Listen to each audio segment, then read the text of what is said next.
مرد کی طرف راغب ہوتی ہے، مگر فرما دیا خبردار ہاتھ نہیں لگانا. ہم لسٹ دیں گے کہ کس سے نکاح ہوگا کس سے نہیں ہوگا. جی کیا بات ہے. کہیں بھی تم چلے جاؤ، جہاں چاہو منہ مارو، جی اس کی اجازت نہیں ہے، کیونکہ تم کتا اور کتی نہیں ہو، جی سر. تم بکرا اور بکری نہیں ہو، جی تم مرغا اور مرغی نہیں ہو، جی تم بھینس اور بھینسا نہیں ہو، تم ہاتھی اور ہتھنی نہیں ہو.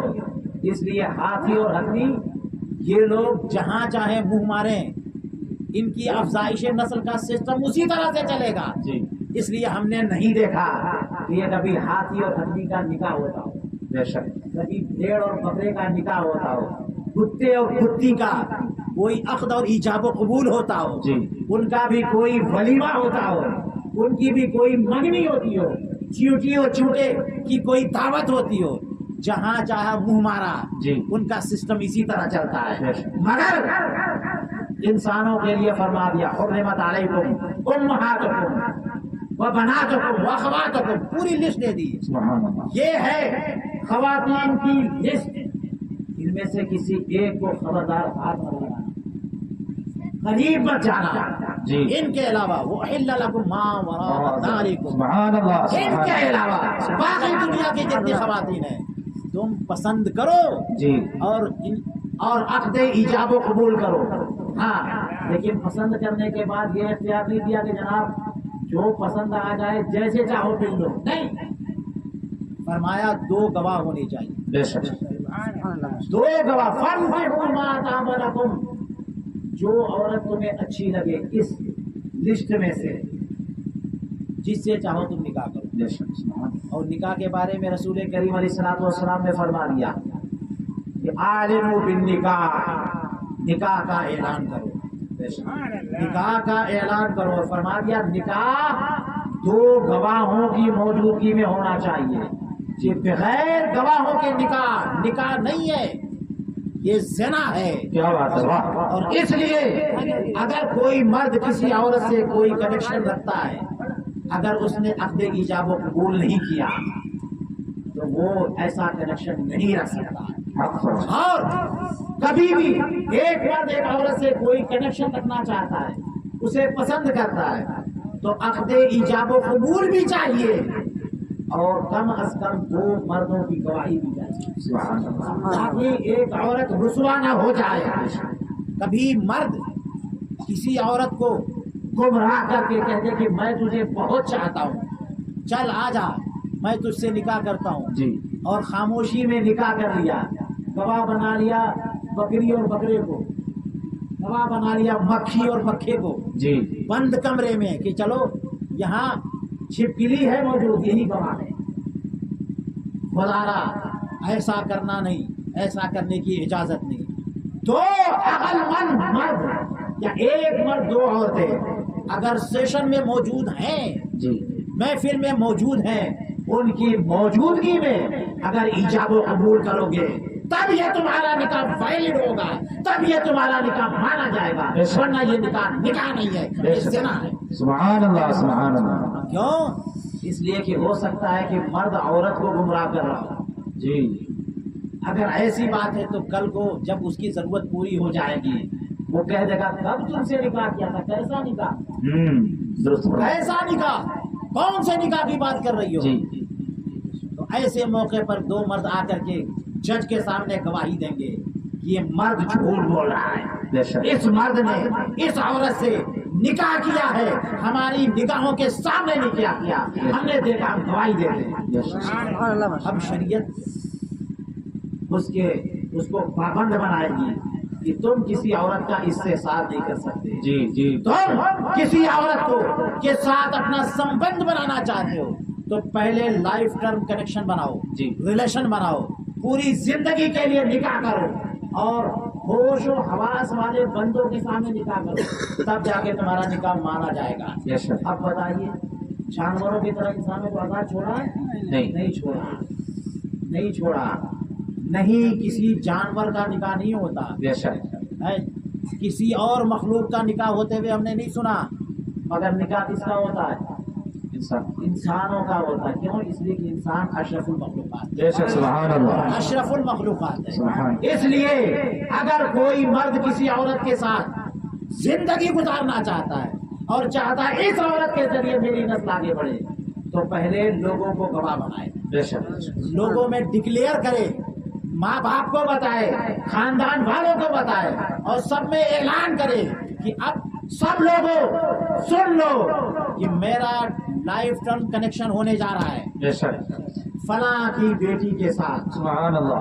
میں اس کو زندگی بھر کے لیے اپنانا چاہتا ہوں. سبحان اللہ. اب یہ ایسا ریلیشن بن گیا کہ اسے ماں باپ بھی مانیں گے، بھائی بہن بھی مانیں گے، بے شک پاس پڑوسی والے بھی مانیں گے، بے شک. سارے لوگ اب اس کنیکشن کو مان رہے ہیں.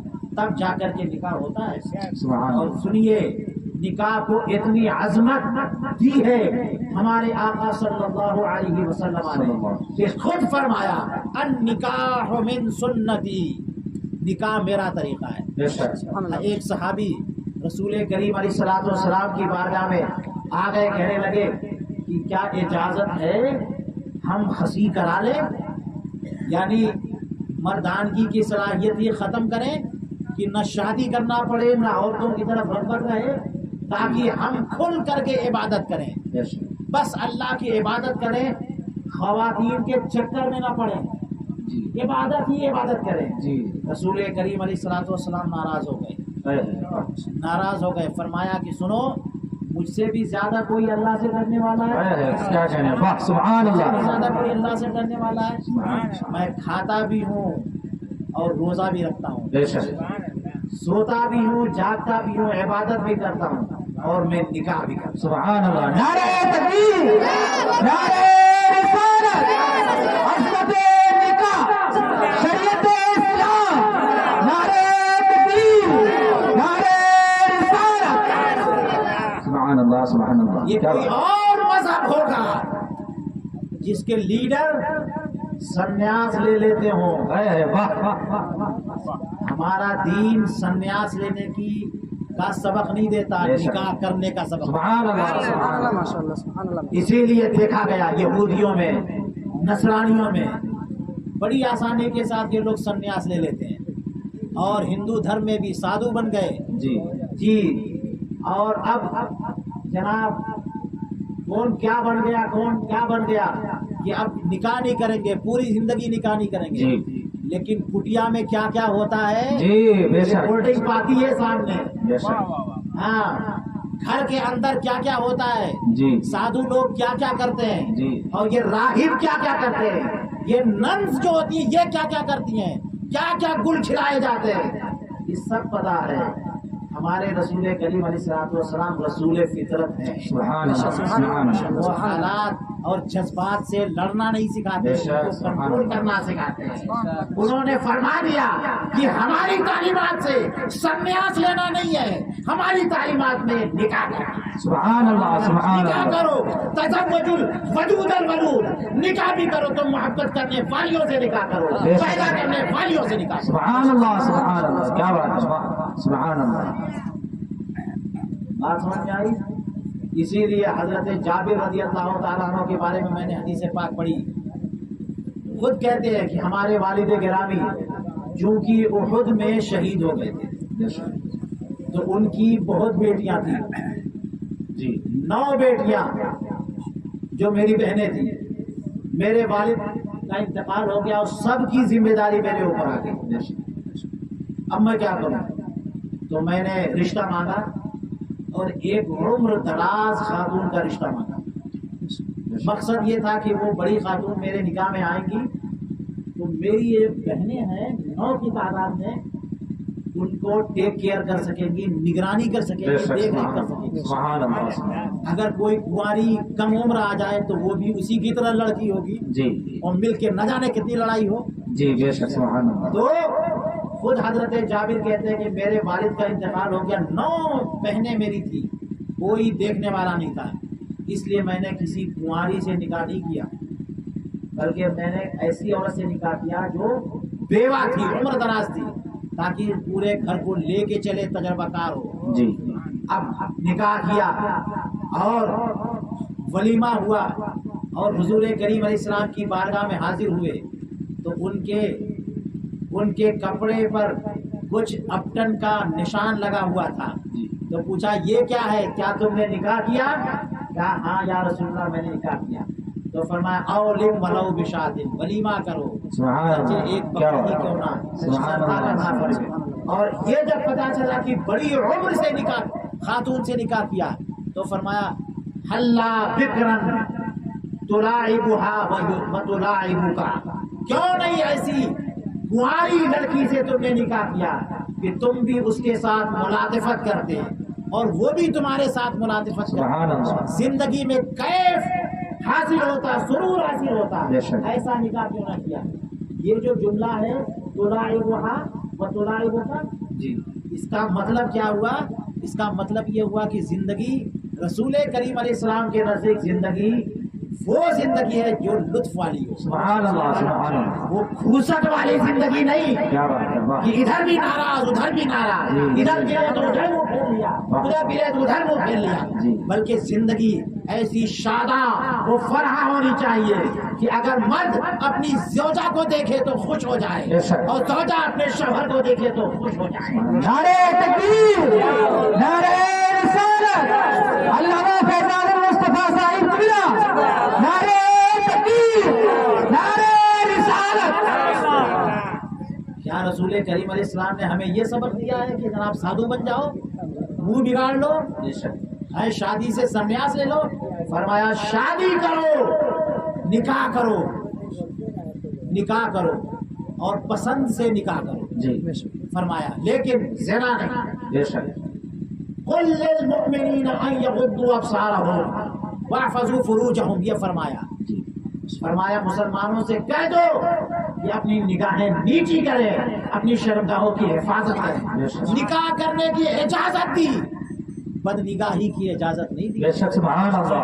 جناب اگر آپ لوگ یہ سوچتے ہیں کہ نکاح نہ کرو اور ٹک ٹک دیکھتے رہو, بد نگاہی کرتے رہو, بدکاری کرتے رہو, فون پر کال اور میسیجنگ کرتے رہو, غلط کام کرتے رہو, یہ اجازت نہیں دیا.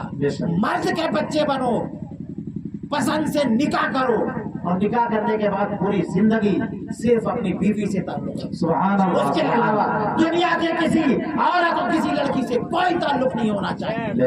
وہ کی طرف نگاہ بھی نہیں ہو, نہ بات چیت ہو, نہ تعلق ہو, نہ زندگی بھر کسی اجنبیہ کے ساتھ تنہائی میں اس کی صحبت بھی دے. بے شک سبحان اللہ. یہ طریقہ بتایا رسول کریم علیہ السلام, خوبصورت طریقہ فرمایا. تو اب بتائیے ہمارے لیے 2 طریقے بتائے نا. سبحان اللہ. فرمایا کہ نکاح جو کرے گا فقد اکتمل بنصف الایمان, اس کا آدھا ایمان مکمل ہو گیا, آدھا ایمان مکمل ہو گیا. ہم نہیں دیکھتے کہ دنیا داروں کے نزدیک کوئی شادی کرے تو شادی کرنے کی وجہ سے اس کا دین مکمل ہوتا ہو. شادی تو ایک پرسنل میٹر ہے, ایک پرسنل میٹر, ہماری اپنی چوائس ہے, جو کرے شادی کرے نہ کرے, جہاں چاہے کرے. لیکن اسلام نے سبحان اللہ نکاح کو سنت قرار دے کر کے فرمایا جو نکاح کرتا ہے اس کا آدھا دین محفوظ ہو گیا. سبحان اللہ. سبحان اب اللہ. باقی اپنے آدھے دین میں کوشش کرے. اسی وجہ سے ہم دیکھتے ہیں کہ جو شادی شدہ ہوتا ہے سماج اس پر اعتماد کرتا ہے. کنواروں پر اعتماد نہیں ہے کہ یہ پتہ نہیں کیا کریں گے کیا نہیں کریں گے. نہ کنواری لڑکی پر اعتماد, نہ کنوارے لڑکے پہ اعتماد. لیکن اگر کوئی شادی شدہ فیملی ہے تو اس پر اعتماد ہوتا ہے کہ یہ شادی شدہ ہے, اس کو ویلو دے سکتے ہیں, یہ بندہ سیف ہے, یہ معاشرے کے اعتبار سے سیف ہے, یہ کوئی گڑبڑ نہیں کرے گا کیونکہ اللہ نے اس کو ایک زوجہ دے دیا. اب یہ معاشرہ سلامت ہو گیا. جس خاندان میں, جس علاقے میں, جس لوکیلٹی میں, جس خاندان میں, جس شہر میں شادی شدہ جوڑا موجود ہو, اس شادی شدہ جوڑے سے پورا کے پورا سماج محفوظ رہتا ہے کہ نہیں رہتا؟ لوگ مطمئن رہتے ہیں. اور اگر کہیں نوجوان لڑکے موجود ہوں, اب خطرے سے خالی نہیں ہے. شہر میں روم نہیں ملتا, یہ شادی شدہ نہیں ہے. اب خطرہ ہے یہاں پہ, کب کدھر منہ مارے, کب کدھر نظر بدنگاہی کریں, کب کدھر میسیجنگ کریں، کب کیا کرے کیا نہ کریں، اطمینان نہیں ہے. بندہ لائق ہے اعتماد تب بنتا ہے جب نکاح ہو جاتا ہے. سبحان اللہ سبحان اللہ. بے شک. اور اسی لیے ہمارے رسول کریم علیہ الصلوۃ والسلام نے نکاح کو اتنی اہمیت دی کہ نکاح سے پہلے خطبہ رکھ دیا. جی آپ نے سنا ہے نکاح سے پہلے کیا ہوتا ہے؟ خطبہ ہوتا ہے. سبحان اللہ. یہ تو پرسنل ایگریمنٹ ہے نا. نکاح میں ایجاب و قبول قاضی صاحب آتے ہیں اور کہتے ہیں کہ میں نے فلاں بنت فلاں فلانا بنت فلاں کو تمہارے نکاح میں کیا قبول کیا، تو وہ کہتا ہاں قبول کیا، ہو گیا کام. لیکن اس سے پہلے خطبہ ہوتا ہے. سبحان اللہ سبحان اللہ. اس خطبے نے نکاح کو عبادت قرار دے دیا. سبحان اللہ سبحان اللہ. کیا بات ہے. نکاح ایک ایگریمنٹ ہے، ایجاب و قبول کا نام ہے. بے شک. جیسے آپ لوگ ساگ سبزی خریدتے ہو، گیہوں چاول خریدتے ہو، کپڑا لتا خریدتے ہو، زمین جائیداد خریدتے ہو، ہر چیز خریدنے میں ایگریمنٹ ہوتا ہے، ایجاب و قبول ہوتا ہے. لیکن دنیا کی کوئی بھی چیز خریدو، بیچو، اجارہ کرو، کچھ بھی کرو، بس ایجاب و قبول کیا، پیسہ دیا، لیا، ہو گیا کام. کسی خطبے کی ضرورت نہیں ہے، کسی گواہ کی ضرورت نہیں ہے. مگر نکاح وہ ایگریمنٹ ہے اس میں بھی ایجاب و قبول ہوگا، مگر نارمل ایجاب و قبول نہیں ہے. یہاں پر گواہ چاہیے. اور سبحان اللہ گواہ کی موجودگی میں پہلے خطبہ ہوگا. سبحان اللہ سبحان اللہ. پہلے خطبہ ہوگا. ہم نے سنا کہ خطبہ جناب جمعے کی نماز سے پہلے ہوتا ہے. نماز سے پہلے ہوتا ہے. یہ تو نہیں کہ جناب زمین جائیداد خریدنے سے پہلے خطبہ ہو، چاول اور دال خریدنے سے پہلے خطبہ ہو، ساگ سبزی خریدنے سے پہلے خطبہ ہو. کہاں خطبہ ہوتا ہے؟ خطبہ ہوتا ہے کسی امر محتم بالشان، جہاں نکاح سے پہلے خطبہ رکھا گیا اور خطبے کی چال اللہ تعالیٰ کی حمد و ثنا، رسول کریم علیہ السلام کے درود پیش کرنا، تب جا کے خطبہ مکمل ہوتا ہے. اے مرد انسان، تجھے کسی عورت سے اپنا نکاح کرنا ہے تو پہلے اللہ کی تعریف کروا لے، پہلے رسول کریم علیہ السلام پہ درود پیش کروا لے، پہلے قرآن کی چند آیتیں پڑھوا لے، پہلے چند حدیثیں پڑھوا لے، تب جا کے اپنا نکاح کروانا، تاکہ تیرا نکاح قرآن آیتوں سے متبرک بھی بن جائے، حدیث رسول سے بھی متبرک بن. سبحان اللہ سبحان اللہ. کیا بات ہے. واہ سبحان اللہ. دیکھا نکاح کتنا عظیم ہے. بے شک. کتنا عظیم ہے نکاح. اور اسی وجہ سے نکاح کے بعد ہمارے یہاں نکاح کرنے والوں کو بڑی عزت دی جاتی ہے، جی عظمت دی جاتی ہے. قرآن کریم نے بہت قوانین بتائے قرآن پاک میں، اور اسی طرح رسول کریم علیہ السلام نے احادیث میں. ان سب پہ ہم نہیں جا رہے، ٹائم کافی ہو گیا. بس ایک بات بتانی ہے اور اسی پر ہماری تقریر ختم. اللہ تعالیٰ نے فرمایا ہن لباس لکم وانتم لباس لہن. سبحان اللہ. عورتیں تم لوگوں کے لیے لباس، جی اور تم لوگ عورتوں کے لیے لباس. یہ عورتیں اور تم، اس کا مطلب میاں بیوی ہیں. میاں بیوی تو بیوی شوہر کا لباس، جی اور شوہر بیوی کا لباس. بیوی کا لباس. یہ جو ایک تعلق بتایا جا رہا ہے، اس تعلق کے اعتبار سے دونوں برابر ہیں، ورنہ فرائض الگ الگ، جی حقوق الگ الگ، ذمہ داریاں الگ الگ. مرد اور عورت کبھی کسی اعتبار سے برابر نہیں ہے. لیکن یہاں پہ ایک ہی پوزیشن دی جا رہی کہ نہیں؟ ایک پوزیشن دی جا رہی، برابر کر دیا کہ عورت مرد کے لیے لباس اور مرد عورت کے لیے لباس. لہذا جب بھی کوئی مرد کسی عورت سے نکاح کرے تو یہ سمجھ لے کہ مرد اس عورت کے لیے لباس بننے جا رہا ہے. بے شک. اور عورت کے پاس جب پیغام نکاح پہنچے اور وہ پسند کرے اور کہے ہاں میں نکاح کے لیے ریڈی ہوں، تو یہ سمجھ لے کہ قرآن نے اسے مرد کے لیے لباس کہا ہے. وہ لباس بننے جا رہی ہے. آپ کو پتا ہے کہ لباس کیا ہوتا ہے، لباس کا کام کیا ہوتا ہے؟ بس اسی پر میری تقریر ختم ہے. جی لباس جیسے یہ کپڑا، اسی کو لباس کہتے ہیں نا. جو بندہ کپڑا بدن پہ ڈالتا ہے اسی کو لباس کہتے ہیں. لباس بدن کے ان تمام حصوں کو چھپا دیتا ہے جن حصوں کو لباس پہننے والا چھپانا چاہتا ہے. بے شک. لباس کا کام یہی تو ہے. چھپانا. بتائیے لباس کا کام کیا ہے؟ بدن کو چھپانا. بدن کے ان حصوں کو چھپانا جن کو چھپانا چاہے. لہذا کوئی شخص ٹوپی نہ پہنے کھولے رکھے اس کا مطلب یہ چھپانا ہی نہیں چاہ رہا ہے. اور ہم لوگ ٹوپی لگاتے ہیں اس کا مطلب ہم لوگ کور کرنا چاہ رہے ہیں. ایک عورت بال چھپانا چاہے دوپٹہ لگائے گی اور نہ چھپانا چاہے تو دوپٹہ پھینک دے گی. تو بدن کے جتنے حصوں کو بندہ چھپانا چاہتا ہے کیا کرتا ہے؟ اس پہ کپڑا رکھتا ہے، کپڑا پہنتا ہے، لباس پہنتا ہے. تو لباس انسان کی شخصیت میں سے وہ تمام چیزیں دوسرے کی نگاہوں سے چھپا دیتا ہے جس کو وہ دوسرے کی نگاہوں سے چھپانا چاہتا ہے. بات سمجھ میں آئی؟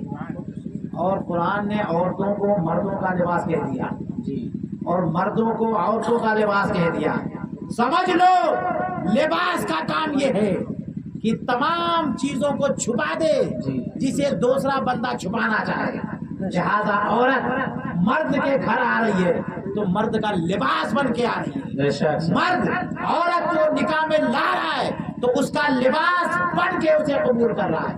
لہذا اب اس عورت کا کوئی چیز کسی کے سامنے جانا نہیں چاہیے اور لہذا مرد کی کوئی چیز پبلک میں جانی نہیں چاہیے.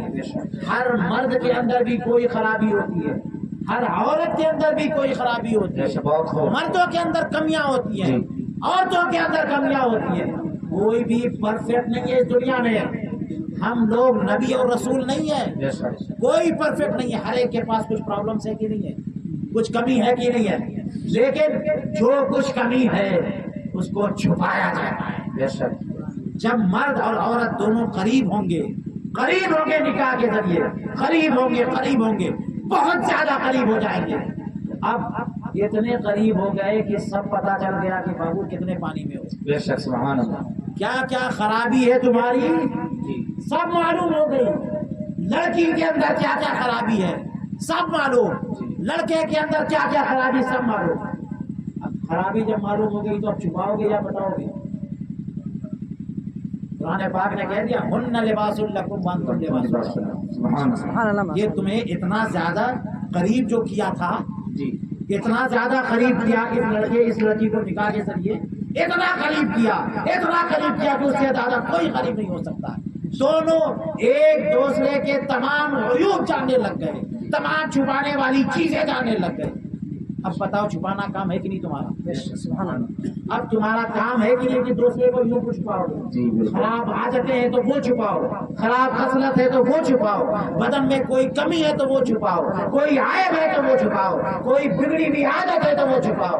جو بھی خرابیاں جسے مرد نہیں چاہتا کہ کہیں اور بیان کیا جائے ان تمام چیزوں کو چھپانا یہ عورت کی ذمہ داری، اور عورت کی تمام کمی کو چھپانا یہ مرد کی ذمہ داری. اب بتاؤ ہمارے معاشرے میں کیا ہوتا ہے؟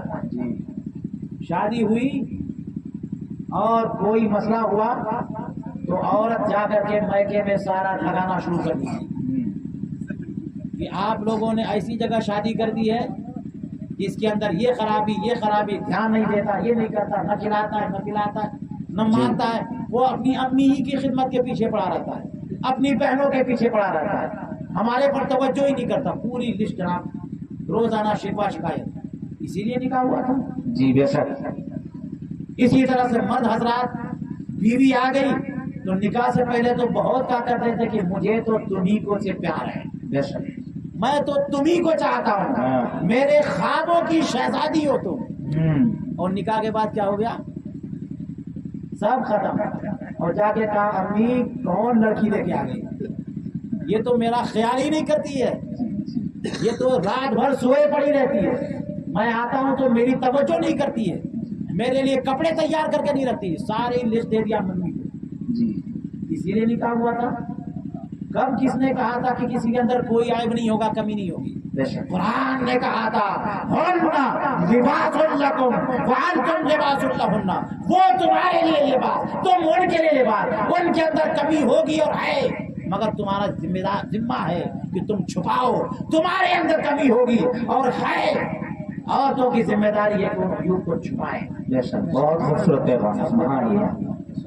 اگر اس آیت کریمہ پہ ہمارے مسلمان بھائی جی اور مسلمان بہنیں عمل کرنا شروع کر دیں تو کوئی طلاق ہوگی نہیں, کوئی جھگڑا ہوگا, کوئی نہیں, کوئی لڑائی ہوگی بالکل نہیں. بڑے پیار محبت میں شادی ہوتی ہے ہمارے ماحول میں. دو سمدھی گلے مل رہے ہوتے ہیں مگر لگتا ہے کہ وہی گلے مل رہے بھائی, اس کے بعد لڑائی ہونے والی ہے. مل لو جتنا ملنا ہو, بڑے زوردار انداز میں لڈو کا تبادلہ ہوتا ہے جی, مگر اس کے بعد شکوہ شکایت شروع کہ جہیز میں یہ کمی, اور وہ کہتا ہے کہ جناب بارات کی ٹھیک سے ضیافت نہیں کی, جتنی کمیاں ہیں سب بیان کرنا شروع, پھر لڑائی شروع, دوری شروع.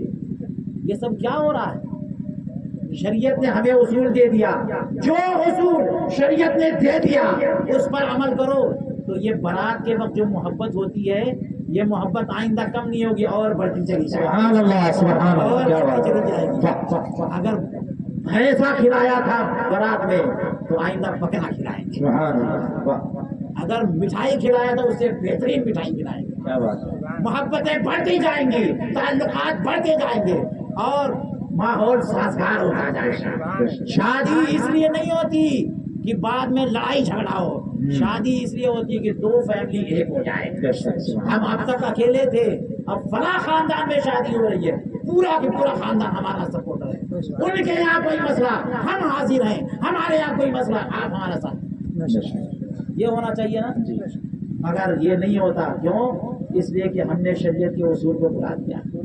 ہن لباس لکم وانتم لباس لہن. عورتیں یاد رکھیں کہ جس مرد سے نکاح ہو رہا ہے اس کا وہ لباس ہے, اس کی عزت کی حفاظت کریں گی.